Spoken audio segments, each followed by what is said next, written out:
தினம் கடகம் சிம்ம ராசியில் உள்ள கர்ம நட்சத்திரம் இது. அது என்ன மாதிரி ஊழ்வினை கர்ம வினைகளை வந்து பாதிப்பதை வந்து வெளிப்படுத்தும். அதுக்கு உண்டான தாந்திரிக பரிகாரங்கள் மற்றும் வாழ்வியல் பரிகாரங்கள், கோவில் பரிகாரங்கள் ப்ளஸ் வந்து அதில் வந்து உங்களுக்கு லக்னத்துக்கு 10ஆம் இடமாக ராசிக்கு 10ஆம் இடமாக வந்தால் மாந்தி, அதாவது என்னோட முன்னோர்கள் வழி வந்த கர்மா என்ன, உங்களுக்கு ஆயுள் பாதிப்பு இருக்கா, இப்படி பல விஷயங்களை வந்து சூப்பரா வந்து கொடுத்துட்டு இருக்காங்க. இப்ப அடுத்த கன்னி ராசி பற்றி நம்ம போவோம். ஸோ நேர்கள் பார்த்துட்டு இருக்க நேர்கள் அனைவருக்கும் இந்த மிகவும் பயனுள்ள தகவலா இருக்கும்னு நான் அப்படின்னு நினைக்கிறேன். வாட்ஸ்அப் பண்ணுங்க சார், நான் டீட்டெயில் சொல்றேன். சரிங்களா? வாட்ஸ்அப் பண்ணுங்க நீங்க. சரிங்களா? ரைட்டு. ஸோ அடுத்த நம்ம கன்னி ராசிக்கு உண்டான கர்ம நட்சத்திரத்தை பத்தி பாசிக்கலாம். கன்னி ராசிக்கு கர்ம நட்சத்திரம் அஸ்தம் நட்சத்திரம். கன்னி ராசியில் உள்ள அஸ்தம் நட்சத்திரம் கர்ம நட்சத்திரமாக செயல்படும். சரிங்களா? ஸோ அஸ்தம்னா நம்ம என்ன சொல்லுவோம்? சந்திர பகவானின் நட்சத்திரம் இல்லைங்களா?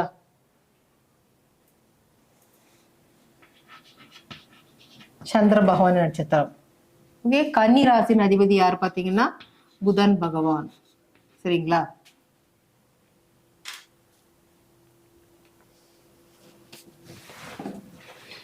நேயர்கள் அனைவரும் அப்படியே லைக் பண்ணுங்க, ஷேர் பண்ணுங்க, கமெண்ட் பண்ணுங்க.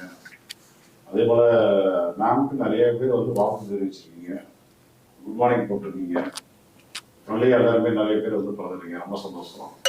நீங்க ஜாதகம் விரும்புறீங்க அப்படின்னா நீங்க 8050011968 இந்த இது வந்து வாட்ஸ்அப் நம்பர், அதே சேம் நம்பர் தான்.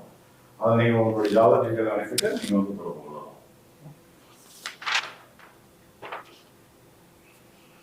சரி, இப்ப நம்ம கன்னி ராசியில உள்ள அஸ்த நட்சத்திரம் கர்ம நட்சத்திரமாக செயல்படும் சொல்லுவோம் நம்ம. சரிங்களா? சோ அஸ்த நட்சத்திரத்தின் அதிபதி வந்து சந்திர பகவான். சோ சந்திரனால நம்ம என்ன சொல்லுவோம்? தாய் சொல்லுவோம் இல்லைங்களா? உணவு உடைக்குண்டான, உணவு நீர் உடை இதுக்குண்டான கிரகம் சொல்லுவோம். ஸோ இப்போ உறவுகளை பார்த்தீங்கன்னா தாய் வழி உறவு அதை சொல்லுவோம். ஸோ தாய் வழி அம்மாவோட அண்ணன், தம்பி, மாமா எல்லாரையும் வந்து நம்ம சொல்லுவோம். ஸோ புதன்னாலே வந்து தாய் மாமன், புதன்னாலே வந்து நண்பர்கள் அப்படி சொல்லுவோம் இல்லைங்களா? உறவு முறையில. ஸோ தாய் மாமன் வழி வந்து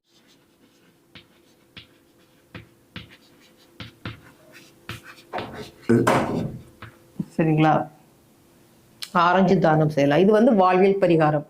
அதற்கு அடுத்தபடியாக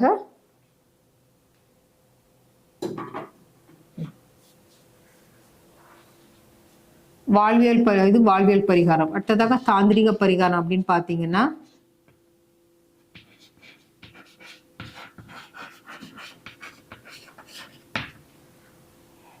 இதே மாதிரி ஒரு ஜாதக கட்டம் நீங்க வரைஞ்சுக்கோங்க. கன்னியில அஸ்தம் போட்டுக்கோங்க. அஸ்தம்னா என்ன? யாரு நட்சத்திரம்? சந்திர பகவான் நட்சத்திரம் இல்லைங்களா? ஸோ சந்திர பகவானுக்கு உண்டான வந்து உணவு அஸ்தம் நட்சத்திரம்னா ஆரஞ்சு பழம் வந்து வச்சுக்கோங்க. இல்லை நீங்க ஆரஞ்சு சுளை கூட வச்சுக்கலாம். அதுல இருந்து ஒரு 2-3 சுளை கூட எடுத்து நீங்க அதுல வச்சுக்கலாம். இந்த கன்னி வீட்டுல இங்க அஸ்தம் எழுதுறீங்க, இந்த கட்டத்துல அஸ்தம் எழுதிட்டு ஆரஞ்சு சுளை வச்சுக்கோங்க. இல்லைன்னா ஆரஞ்சு பழம், குட்டியா இருந்தா ஆரஞ்சு பழம் நீங்க வச்சுக்கலாம். அடுத்தது இந்த வீடு யாரோட வீடு? புதன் பகவானின் வீடு இல்லைங்களா? புதன் பகவானுக்கு உண்டான பாசி பயிறு சிறிது வச்சுக்கலாம். அடுத்ததாக எந்த கிரகம் அஸ்தத்துல இருக்குதோ அந்த கிரகத்துக்கு உண்டான தானியத்தை வந்து நீங்க வச்சுட்டு, இப்ப வந்து அஸ்தம் வந்து சந்திரன் நட்சத்திரம் இல்லைங்களா? ஸோ 2 அகல் விளக்கு. ஸோ 2 அகல் விளக்கு இதுல நீங்க என்ன வேணாலும் போட்டுக்கலாம். ஓகேங்களா? ஸோ 2 அகல் விளக்கு வந்து நீங்க போட்டுட்டு வெள்ளை திரியில வந்து அகல் விளக்கு நீங்க ஏத்திக்கோங்க. வெள்ளை திரியில அகல் விளக்கு ஏத்திட்டு முதலாவதாக உங்களுக்கு குலதெய்வத்தை பிரார்த்தனை பண்ணிக்கோங்க. அடுத்ததாக அஸ்தம் நட்சத்திரத்துக்கு உண்டான அதிபதி வந்து சூரிய பகவான். ஸோ சூரிய பகவானை மனதார நீங்க வேண்டிக்கோங்க. சூரிய பகவானை மனதார வேண்டிக்கோங்க. அடுத்ததாக இந்த வீட்டின் அதிபதி யான்னு பாத்தீங்கன்னா புதன் பகவான். ஸோ புதன் பகவான்னா பெருமாள் வழிபாடு, நீங்க பெருமாளை மனதார நினைச்சுக்கோங்க. அதுக்கு அடுத்ததாக அஸ்தம் நட்சத்திரத்துக்கு உண்டான காயத்ரி மந்திரத்தை 2 முறை சொல்லுங்க. அஸ்தம் நட்சத்திரத்துக்கு உண்டான காயத்ரி மந்திரத்தை 2 தடவை சொல்லிட்டு இந்த ஜாதக கட்டத்தை 2 முறை வலமாங்க. சரிங்களா?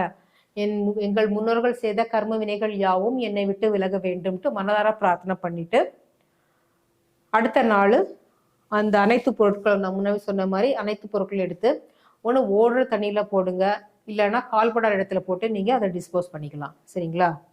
இது இதற்குண்டான தாந்திரிக பரிகாரம், அஸ்தம் நட்சத்திரத்துக்கு உண்டான தாந்திரிக பரிகாரம். அடுத்ததாக இதற்குண்டான கோவில் பரிகாரம் அப்படின்னு பாத்தீங்கன்னா,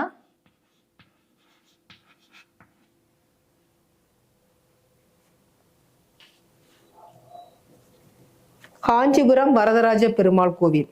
சரிங்களா? காஞ்சிபுரம் வரதராஜ பெருமாள் எல்லாருக்கும் தெரிஞ்சிருக்கும். காஞ்சிபுரம் வரதராஜ பெருமாள் மிகவும் பிரசித்தி பெற்ற கோவில்.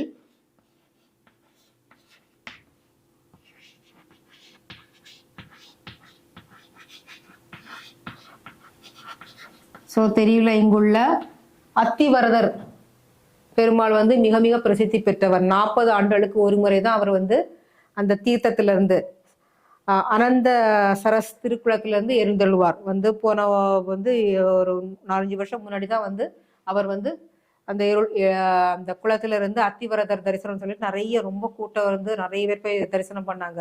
நான் அது வந்து 40 வருடங்களுக்கு ஒரு முறை தான் அவர் வந்து மக்களுக்கு காட்சி வந்து அருள் பாலிக்கிறார்.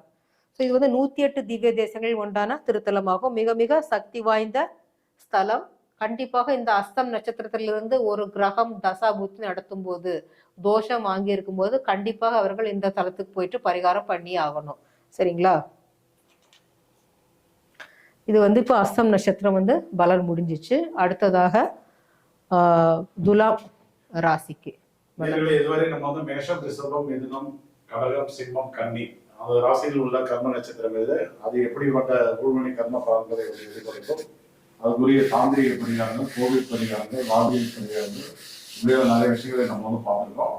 இன்னும் வந்து நம்ம பார்த்தீங்கன்னா துலாம் இருக்கு, விருச்சிகம் இருக்கு, தனுசு, மகர, கும்பம், மீனத்துக்கு பார்க்க வேண்டியது இருக்கு. நிறைய பேர் கேட்டிருக்கீங்க. கண்டிப்பா எல்லாமே வந்து பண்ணிக்கலாம். இன்னைக்கு நம்ம இப்ப பார்க்கலாம். நம்ம வந்து அடுத்தது வந்து